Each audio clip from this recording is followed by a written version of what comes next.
आप सभी का स्वागत है मेरे चैनल आनंद बायोलॉजी क्लासेस में। आज हम बात करने वाले हैं माइटोसिस एंड मियोसिस डिवीजन के बारे में। तो हम सभी सीखेंगे माइटोसिस सेल डिवीजन में क्या क्या होता है और मियोसिस सेल डिवीजन में क्या क्या होता है। तो दोनों के बारे में हम एक एक करके चर्चा करेंगे। तो सर्वप्रथम हम माइटोसिस सेल डिवीजन के बारे में बात करते हैं।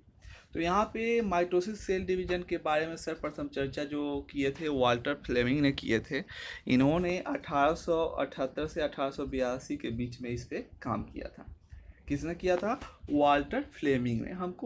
हम लोगों को ये जो चीज़ें हैं याद रखनी होंगी, क्योंकि बहुत सारे कम्पिटेटिव लेवल के जो इतने भी प्रतियोगी परीक्षाएं होती हैं उनमें इस तरह के क्वेश्चन आ जाते हैं, पूछे जा सकते हैं। तो अगला टॉपिक पे हम बात कर रहे हैं। इस प्रकार का जो कोशिका विभाजन होता है यानी कि माइटोसिस सेल डिवीजन होता है वो केवल सोमैटिक सेल में होता है। यानी कि कहाँ पे होगा? ये जब होगा तो सोमैटिक सेल में होता है। माइटोसिस सेल डिवीजन कहाँ पे होता है? याद रखने वाली चीज़ है कि सोमैटिक सेल में होता है। इससे वृद्धि के द्वारा शारीरिक कोशिकाएं बनती हैं। यानी कि माइटोसिस सेल डिवीजन के फलस्वरूप शारीरिक सेल बनती हैं। अगला पॉइंट है, इस विभाजन में कोशिका केवल एक बार विभाजित होती है।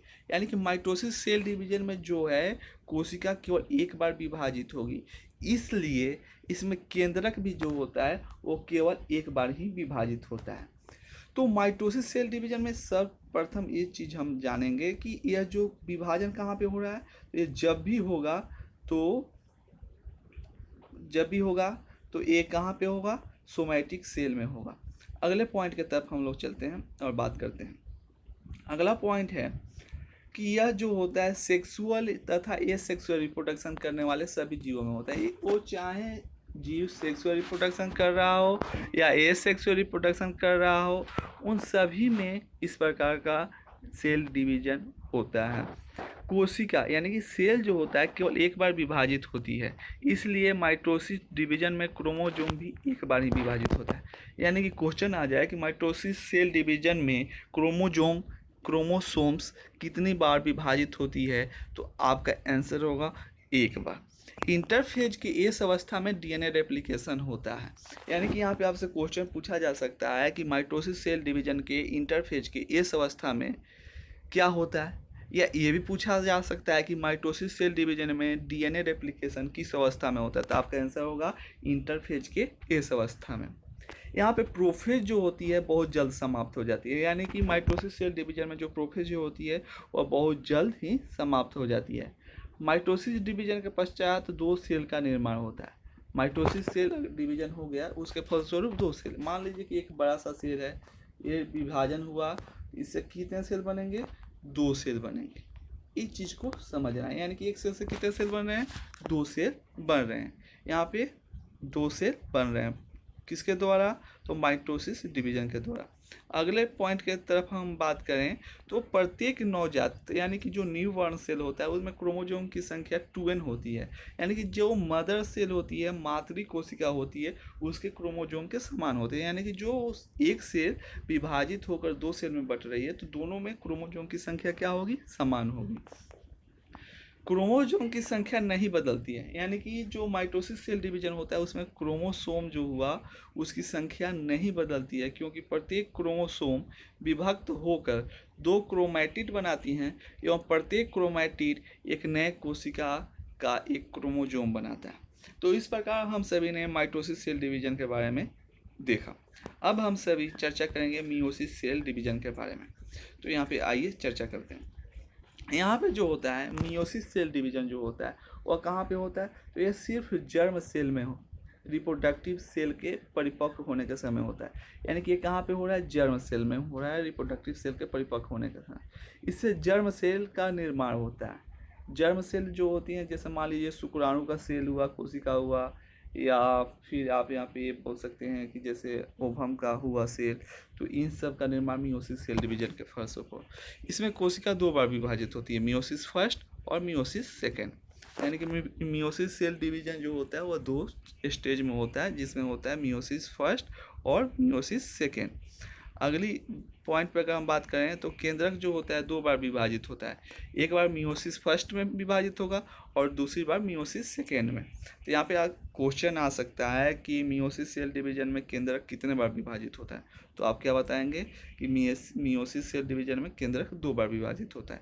एक बार जो होता है मियोसिस फर्स्ट में और दूसरी बार मियोसिस सेकेंड में होता है। तो यहाँ पे एक ऑब्जेक्टिव क्वेश्चन भी तैयार हो गया।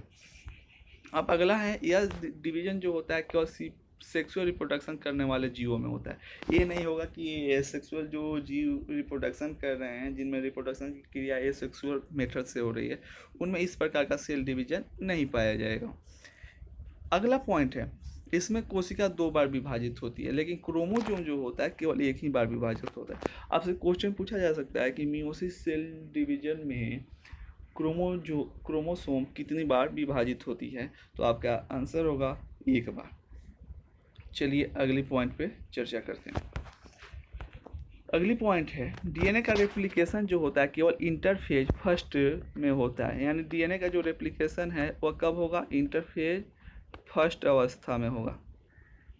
इंटरफेज फर्स्ट में होगा डीएनए का रेप्लिकेशन। इंटरफेज सेकेंड में यह नहीं होता है। यानी कि आपसे क्वेश्चन आ जाए कि मियोसिस सेल डिवीजन में डीएनए का रेप्लिकेशन किस अवस्था में होता है, तो आपका आंसर होगा इंटरफेज फर्स्ट में। प्रोफेज जो होता है अपेक्षाकृत, अगर हम बात करें माइटोसिस सेल डिवीजन के तुलना करें तो इसकी अधिक समय पर समाप्त होती है। कौन कौन सी होती है? तो लेप्टोटीन होता है, जाइगोटीन होता है, पैकेटीन होता है, डिप्लोटीन होता है और डाइकिनेसिस होता है। इतने जो होते हैं अवस्थाएं होती हैं। अगला पॉइंट पे अगर चर्चा करें तो मियोसिस के अंत में 4 कोशिकाएं बनती हैं। यानी कि मियोसिस जैसे मान लीजिए कि एक सेल हुआ, ये विभाजित हुआ, 2 का निर्माण किया और ये 2 जो हुए विभाजित होकर फिर 2 का निर्माण किए। तो इस प्रकार कितने सेल का निर्माण हो गया? 4 सेल का निर्माण हो गया। इस तरह हम आसानी से समझ सकते हैं। अगले पॉइंट पे बात करें तो यहाँ पे अगला पॉइंट है, प्रत्येक नवजात कोशिका में गुणसूत्र यानी क्रोमोसोम की जो संख्या होती है एन मतलब आधी होती है। मातृ कोशिका के संख्या से आधी हो जाती है। मातृ जो होता है, मदर सेल जो होते हैं, उनमें क्रोमोसोम की संख्या 2n होती है, लेकिन जो न्यू बॉर्न सेल होती हैं उनमें क्रोमोसोम की संख्या n हो जाती है। अगला पॉइंट पे बात करें तो काईएजमेटा एवं क्रॉसिंग ओवर अर्धसूत्रण विभाजन में होता है। ठीक है। अगला, इस प्रकार हम लोगों ने मियोसिस सेल डिवीजन और माइटोसिस सेल डिवीजन के बारे में अध्ययन कर लिया। अब अगर आपको अंतर लिखना है तो माइटोसिस के मैंने जितने पॉइंट बताए उसको आप एक कलम में लिख सकते हैं और मियोसिस के जो बताएं उसको आप अलग में लिख सकते हैं और दोनों को कंपेयर करके आप दिखा सकते हैं। तो इस प्रकार आप माइटोसिस के बारे में भी जान गए, मियोसिस के बारे में भी जान गए तथा दोनों के बारे में आप अंतर भी स्पष्ट कर सकते हैं। तो इस प्रकार और वीडियो देखने के लिए आप बने रहिए और हो सके तो दोस्तों को शेयर कीजिए। चलिए आज के लिए इतना ही। धन्यवाद।